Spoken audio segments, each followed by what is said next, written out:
Hello friends, आप सबका स्वागत है आपके अपने यूट्यूब चैनल फार्मा एमसीक्यू में। हम लोग देखिए ह्यूमन एनाटॉमी एंड फिजियोलॉजी के एमसीक्यू डिस्कस कर रहे थे। ओके, तो जो है आज का हमारा टॉपिक है वो क्या है, respiratory system. Okay, respiratory system के एमसीक्यूज हम लोग डिस्कस करने वाले हैं आज। और ये जो क्वेश्चंस हैं एमसीक्यूज हम लोग डिस्कस करते हैं आपके सभी फार्मासिस्ट एग्जाम के लिए इंपॉर्टेंट रहने वाले हैं। ईएसआईसी, आपका आरआरबी, एम्स, ठीक है, और जितने भी आपके जो एसएसबी है और state different state pharmacist exam है, ठीक है, सभी के लिए काफ़ी इंपॉर्टेंट रहने वाले हैं। ओके, तो स्टार्ट करने से पहले अगर आप लोग चैनल पे नए हैं, आपने चैनल सब्सक्राइब नहीं किया, चैनल को प्लीज सब्सक्राइब कीजिएगा। वीडियो को लाइक करना, शेयर करना, कमेंट करना, बेल आइकन को प्रेस करना, ताकि जो आने वाले वीडियोस होते हैं उनके नोटिफिकेशन आप लोगों को मिल सके।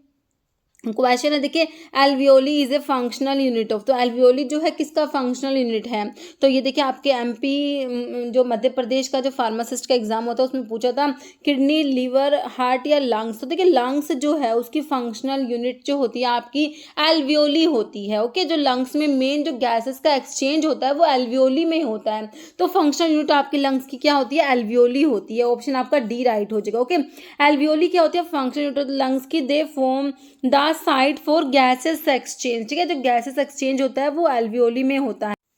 नेक्स्ट क्वेश्चन है, dash is the functional unit of respiratory system where exchange of gases takes place. तो देखिए वही क्वेश्चन है, सिर्फ लैंग्वेज चेंज किया कि रेस्पिरेटरी सिस्टम की फंक्शनल यूनिट कौन सी है जहां पर गैसेस एक्सचेंज होता है। तो देखिए आपकी एल्वियोली हो जाएगी, है ना, ऑप्शन आपका बी हो जाएगा। एल्वियोली क्या है? फंक्शनल यूनिट है। लंग्स की बोल दीजिए या रेस्पिरेटरी सिस्टम की बोल दीजिए, जहां पर आपका गैसेस का जो एक्सचेंज होता है वो होता है। ओके, नेक्स्ट क्वेश्चन है, breathing in and out is collectively referred as. Okay, तो इसे क्या कहेंगे? Breathing in and out. Okay, inhale करना और एक्सहेल करना, तो इसको अब ये रेस्पिरेशन में आता है हमारा, है ना। तो देखिए एक्सपिरेशन, पर्सपिरेशन, इंस्पिरेशन, रेस्पिरेशन, तो ये रेस्पिरेशन हो जाएगा, ऑप्शन डी। नेक्स्ट है, how many alveoli in the lungs. Lungs की जो फंक्शनल यूनिट है जिसे एल्वियोली कहते हैं, तो कितने एल्वियोलीज होते हैं लंग्स में?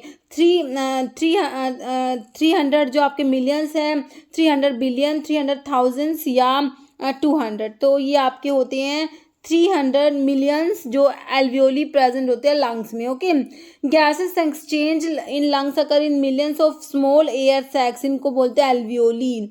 This microscopic air sacs have rich blood में ना ब्लड सप्लाई रीच होती है, bringing the air into close contact with water. Okay, next question है, रेस्पिरेटरी सेंटर कहाँ पर है ये बताना। Respiratory centre are located in the, देखिए, पोन्स, मेडुला, सेरिब्रम, सेरिबेलम। तो रेस्पिरेटरी सेंटर जो आपका मेडुला ओब्लोंगेटा में होता है, ऑप्शन बी राइट हो जाएगा।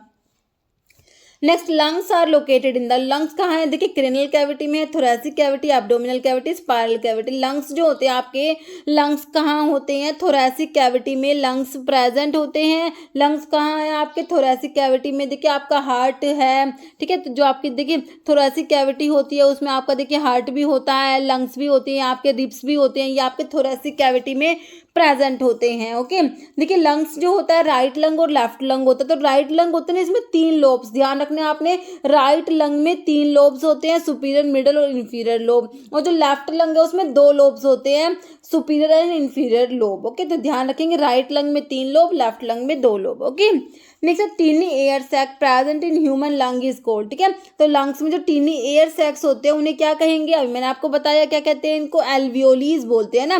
टीनी एयर सैक जो होते हैं आपके लंग्स में, तो उन्हें क्या कहेंगे? एल्वियोलीज बोलते हैं, ऑप्शन ए राइट हो जाएगा। नेक्स्ट है, which of the following are part of human respiratory system के पार्ट्स कौन से हैं? देखिए ट्रैकिया होता है, डायफ्राम, तो जो रेस्पिरेशन के लिए जो रेस्पॉन्सिबल है मेन मसल एक तरीके से रेस्पिरेशन की आप बोल सकते हैं, डायफ्राम, है ना। और लंग्स तो है ही, तो आपका आंसर ऑप्शन डी हो जाएगा। सारे के सारे जो है रेस्पिरेटरी सिस्टम में आ जाएंगे। नेक्स्ट है, in which part of respiratory system gases exchange कहाँ पर होता है? Alveoli, pharynx, larynx, trachea. तो आपका एल्वियोली में होता है, ऑप्शन ए राइट हो जाएगा। Next, serous membrane that surround and protect lungs. तो लंग्स की जो कवरिंग है, जो मेम्ब्रेन है जो लंग्स को सराउंड और प्रोटेक्ट करते हैं, कौन सी है? पेरिकार्डियल मेम्ब्रेन है, प्लूरल मेम्ब्रेन, पेरिटोनियल है, साइनोवियल मेम्ब्रेन। तो आपकी प्लूरा होती है, प्लूरल मेम्ब्रेन जो होती है वो लंग्स को सराउंड करती है, लंग्स को प्रोटेक्ट करती है। ओके, नेक्स्ट है exchange of gases between the external environment and the lungs. Okay, इसको रेस्पिरेशन कहेंगे, external respiration, cellular respiration, none. ठीक है, exchange of gases between external environment और लंग्स के बीच में है आपका एक्सटर्नल रेस्पिरेशन, हो जाएगा ऑप्शन बी। ओके, नेक्स्ट है wind pipe is also called the, तो विंड पाइप किसे कहेंगे, लैरिंग्स, लंग्स, ट्रैकिया या ईसोफेगस। देखिए ट्रैकिया जो होता है उसको क्या कहेंगे, विंड पाइप बोलते हैं। Okay, trachea is also called as wind pipe, तो ध्यान रखना है आप लोगों ने। नेक्स्ट है C shape cartilage present in larynx, trachea, bronchi या ब्रोंक्यूल। तो जो आपका सी शेप कार्टिलेज जो होता है, हाईलाइन कार्टिलेज जिसे बोलते हैं, तो ये कहाँ प्रेजेंट है, तो ये देखिए आपके ट्रैकिया में प्रेजेंट होते हैं, ऑप्शन आपका बी राइट हो जाएगा। सी शेप जो आपका कार्टिलेज है, ओके, हाईलाइन कार्टिलेज भी जिसे बोलते हैं, ये तो ये ट्रैकिया में प्रेजेंट होता है। तो ट्रैकिया के बारे में एक बात तो हमने क्या देख ली, इसको विंड पाइप बोलते हैं ट्रैकिया को, और इसमें जो है सी शेप कार्टिलेज प्रेजेंट है, और इसकी लेंथ भी एग्जाम में अभी क्वेश्चन आगे आएगा, 10 to 11 सेंटीमीटर होती है ट्रैकिया की लेंथ जो होती है। ओके, तो आपका आंसर क्या हो गया, ऑप्शन बी हो गया ट्रैकिया। बाकी लैरिंग्स जो होता है ना, लैरिंग्स को देखिए वॉइस बॉक्स भी बोलते हैं, लैरिंग्स को क्या बोलते हैं, वॉइस बॉक्स बोलते हैं इसको। ओके, नेक्स्ट क्वेश्चन है देखिए, ट्रैकिया को विंड पाइप भी बोलते हैं। नेक्स्ट है लेंथ ऑफ अडल्ट ट्रैकिया, तो मैंने अभी आपको क्या बताया, ट्रैकिया की लेंथ कितनी बताई, ऑप्शन देखिए 6 to 8 सेंटीमीटर, 10 to 11, 14 to 15 या 16 to 20। तो 10 to 11 सेंटीमीटर हो जाएगी आपकी ट्रैकिया की length. Okay, next which one of the following statement is false about trachea के बारे में कौन सी बात गलत है। देखिए है सी शेप रिंग्स, तो अभी आप बताया मैंने आपको सी शेप कार्टिलेज जो हाईलाइन कार्टिलेज जो होते हैं ना, ये रिंग्स की फॉर्म में ही होते हैं, तो ये प्रेजेंट होते हैं। It is covered by epiglottis, देखिए एपिग्लोटिस से कवर नहीं होता, तो ये गलत लिखा हुआ है, यही आपका गलत हो जाएगा। बाकी it split into right and left lung में जो ट्रैकिया होता है, ट्रैकिया जो होता है बाइफरकेट होता है राइट और लेफ्ट ब्रोंकस। ओके, जो लंग्स में जो है डिवाइड होता है।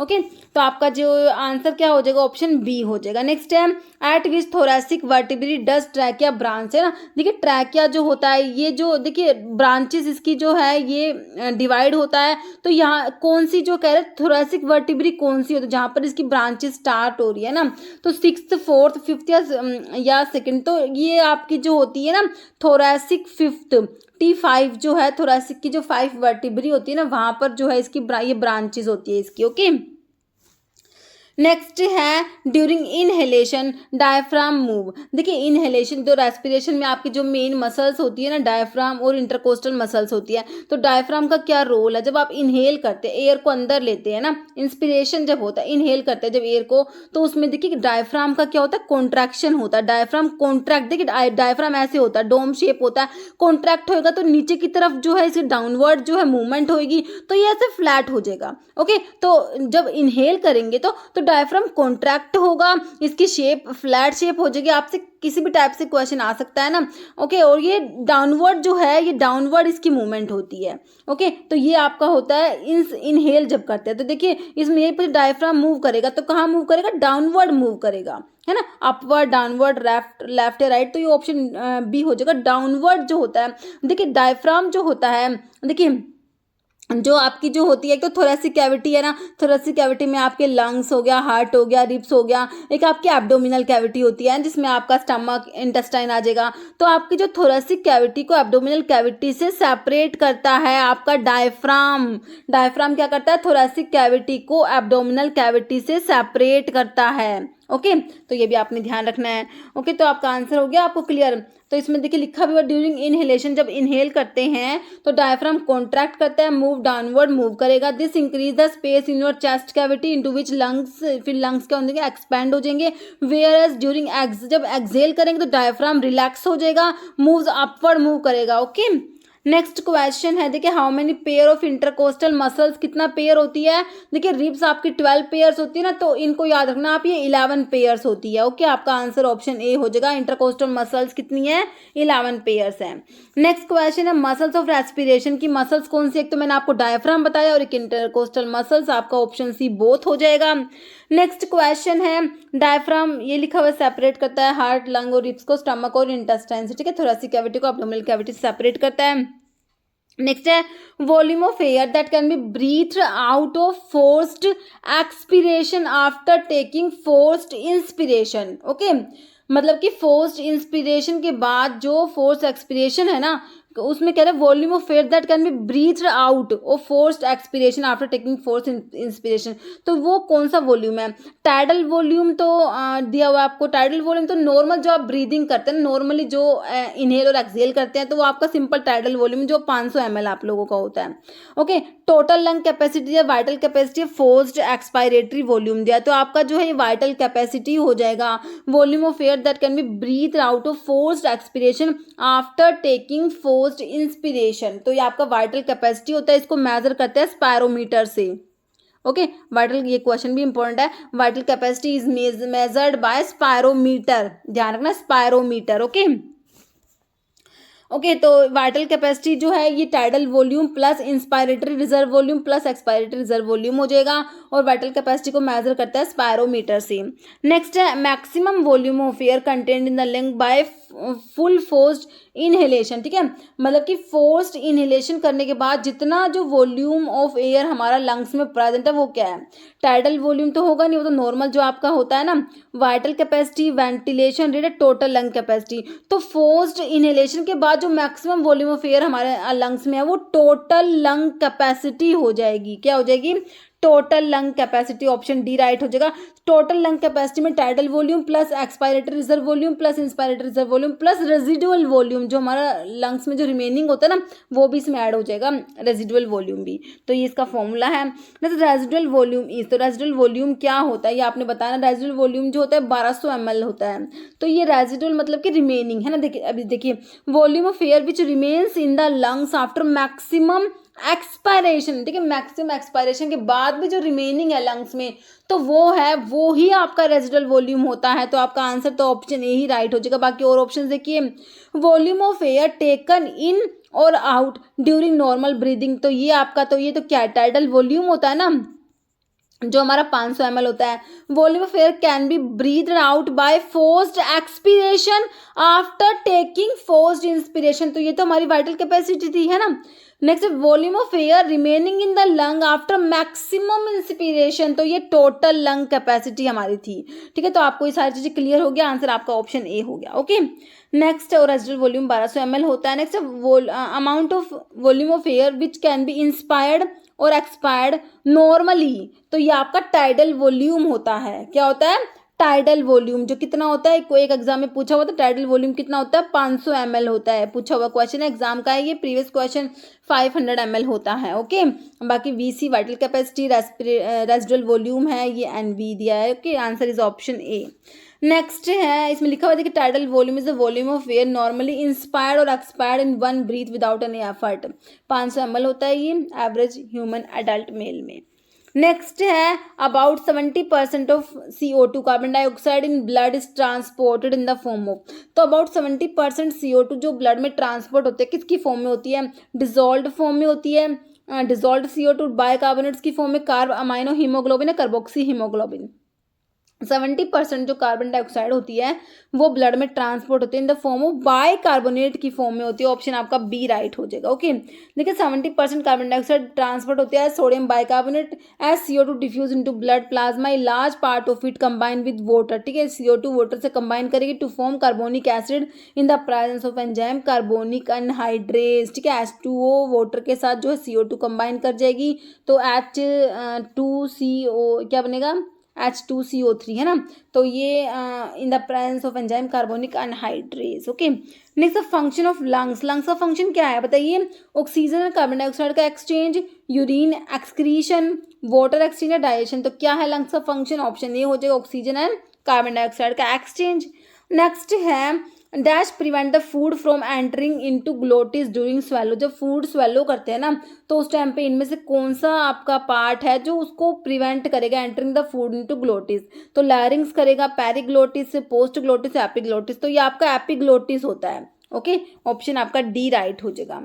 Choose the next, choose the correct incorrect statement about bronchus के बारे में गलत बताना है। ओके, तो देखिए, right bronchus is wider, left bronchus is shorter, right bronchus is more vertical या left bronchus divided into two. Okay, तो आपने इसके बारे में क्या बताना है कि इसमें से जो है इनकरेक्ट कौन सा है वो आप लोगों ने इसमें बताना है। ओके, तो देखिए इसका जो आंसर है ऑप्शन जो है बी हो जाएगा कि लेफ्ट ब्रोंकस जो होता है वो शॉर्टर होता है। ये इसमें क्या इनकरेक्ट बताया हमने, गलत है। ओके, तो देखिए राइट जो आपका ट्रैकिया होता है ना वो डिवाइड होता है किसमें, राइट और लेफ्ट ब्रोंकस में। तो राइट ब्रोंकस जो होता है ये देखिए वाइडर होता है, बिल्कुल सही लिखा हुआ है। राइट ब्रोंकस क्या होता है, वाइडर होता है। और राइट ब्रोंकस शॉर्टर भी होता है, वाइडर, शॉर्टर और मोर वर्टिकल, है ना। राइट ब्रोंकस जो है वाइडर होता है और शॉर्टर भी राइट ही होता है, इसलिए लेफ्ट वाला हमने गलत कराया। ओके, और ये राइट ब्रोंकस मोर वर्टिकल होता है। ओके, और ये जो है ये डिवाइड होता है 3 में। राइट ब्रोंकस जो होता है ये 3 पार्ट्स में डिवाइड होता है, लेफ्ट वाला जो होता है 2 में डिवाइड होता है ना। क्योंकि हमने देखा कि जो लेफ्ट लंग है इसके 2 लोब्स होती है, राइट लंग्स की 3 लोब्स होती है ना, तो उस हिसाब से ठीक है। तो आपका जो है इनकरेक्ट आपने बताना था, तो आपने बता दिया कि लेफ्ट ब्रोंकस शॉर्टर होता है, ये गलत लिखा हुआ है। ओके, क्योंकि शॉर्टर आपका कौन सा होता है, राइट ब्रोंकस होता है। लेफ्ट वाला तो एल से लेफ्ट, एल से लोंगर याद कर लीजिए, लोंगर होता है। लेफ्ट ब्रोंकस जो है वो लोंगर होता है। ओके, तो हमारा जो है आंसर क्या हो गया, ऑप्शन बी राइट हो गया। ओके, मतलब कि इनकरेक्ट बताना था, ऑप्शन बी है। देखिए इसमें लिखा हुआ है राइट ब्रोंकस जो है वाइडर होता है, शॉर्टर होता है देन द लेफ्ट ब्रोंकस, जो क्या होता है थिनर और लॉन्गर होता है। राइट ब्रोंकस डिवाइड होता है 3 लोबर ब्रोंकाई में, जबकि लेफ्ट ब्रोंकस डिवाइड होता है 2 में। Okay, next compare to the, फिर से वही क्वेश्चन आगे देखिए, compare to the right principal bronchus left bronchus is. तो राइट और लेफ्ट को कंपेयर करके कह रहे हैं compare to the right bronchus, left bronchus के बारे में बताना। आपने लेफ्ट ब्रोंकस के बारे में पूछा हुआ इसमें। देखिए अभी मैंने बताया आपको राइट वाला तो क्या है, वाइडर है ना, वाइड है, शॉर्टर है और मोर वर्टिकल है, तो ये बात याद रखना। अब इसका ऑपोजिट कर देंगे हम, लेफ्ट वाला जो है लॉन्गर होता है। तो अब देखिए शॉर्टर वाले तो ऑप्शन काट दीजिए, शॉर्टर, नैरो, मोर वर्टिकल नहीं होगा, शॉर्टर, वाइडर, मोर वर्टिकल नहीं होगा, क्योंकि शॉर्टर, वाइडर, मोर वर्टिकल तो आपका कौन सा होता है, राइट वाला होता है। तो आपने लेफ्ट वाले के बारे में बता दिया। लेफ्ट लॉन्गर होता है, तो लॉन्गर से आप 2 ऑप्शन पे आ गए है ना, लॉन्गर होता है और देखिए वाइडर नहीं होता। वाइडर वाला तो आपका राइट था ना, तो लेफ्ट वाला तो नैरो हो जाएगा और मोर हॉरिजॉन्टल हो जाएगा। ऑप्शन सी राइट हो जाएगा। ओके, तो ये एसएसबी में आपका पूछा हुआ था फार्मासिस्ट के एग्जाम में। ओके, नेक्स्ट क्वेश्चन देखिए, डिस्पनिया का मतलब क्या होता है। डिस्पनिया, एपनिया, सर ना, ये टर्म्स भी इंपॉर्टेंट होते हैं, इन टर्म्स के ऊपर भी क्वेश्चन बनते हैं ना। तो ये जो आपकी टर्मिनोलॉजी है ये भी काफ़ी इंपॉर्टेंट है। डिस्पनिया मतलब डिफिकल्ट ब्रीदिंग है, shortness of breath, temporary arrest of breathing is apnoea. Okay, increase rate of respiration या नन ऑफ द अबव। तो देखिए आपका जो डिस्पनिया, डिफिकल्ट ब्रीदिंग जो होती है ना, ब्रीदिंग सांस लेने में डिफिकल्टी हो या फिर शॉर्टनेस ऑफ ब्रीथ, इसको बोलेंगे डिस्पनिया। नेक्स्ट है permanent abnormal dilation of bronchi and bronchioles. Bronchi और ब्रोंक्यूल्स का एबनॉर्मल डायलेशन हो गया, वो भी परमानेंट हो गया, उसे क्या कहेंगे। यूपीएनएचएम फार्मासिस्ट एग्जाम 2022 में पूछा हुआ है। ब्रोंकिएक्टासिस कहेंगे, acute bronchitis, chronic bronchitis, asthma. तो देखिए ये है ऑप्शन है ब्रोंकाइएक्टासिस, जो परमानेंट ही डैमेज हो गई है, क्योंकि परमानेंट अबनॉर्मल डायलेशन हो गया ब्रोंकाई ब्रोंक्यूल्स का, तो ऑप्शन ए राइट हो जाएगा। ओके, ब्रोंकाइटिस क्या होता है, जहाँ पर लंग्स की ब्रोंकाई परमानेंटली डैमेज और वाइड हो जाती है। और ब्रोंकाइटिस क्या है, इन्फ्लामेशन ऑफ ब्रोंकाई, इसमें एक्यूट ब्रोंकाइटिस और क्रोनिक ब्रोंकाइटिस आ जाएगी। अस्थमा में क्या होता है, लॉन्ग टर्म इन्फ्लामेटरी डिजीज होती है एयरवे ऑफ लंग्स की। इसके सिम्टम्स में अस्थमा में आपके वीजिंग, कफिंग, चेस्ट टाइटनेस और शॉर्टनेस ऑफ ब्रेथ आ जाएगा। तो इसके लिए इसमें मतलब कि ब्रोंकोस्पाज्म हो जाएगा। तो इसको इसमें अस्थमा में जो ब्रोंकोडायलेटर्स जैसे देते हैं ना, तो ब्रोंकाई को क्या कर देंगे, वो डायलेट करा देते हैं। ओके, अभी इतने ही क्वेश्चन है इसमें। अभी एक क्वेश्चन जिसका आंसर आप लोग कमेंट बॉक्स में देने वाले हैं। आपका question, alveoli is a functional unit of kidney, liver, heart या लंग। इसका आंसर जो है आपने कमेंट बॉक्स में देना है। इस वीडियो में इतना ही। अगर आपको वीडियो अच्छी लगे इसे लाइक करना, शेयर करना, चैनल पर नए हैं तो मैं आप लोगों से रिक्वेस्ट है कि चैनल को प्लीज सब्सक्राइब जरूर करना। Okay, thank you.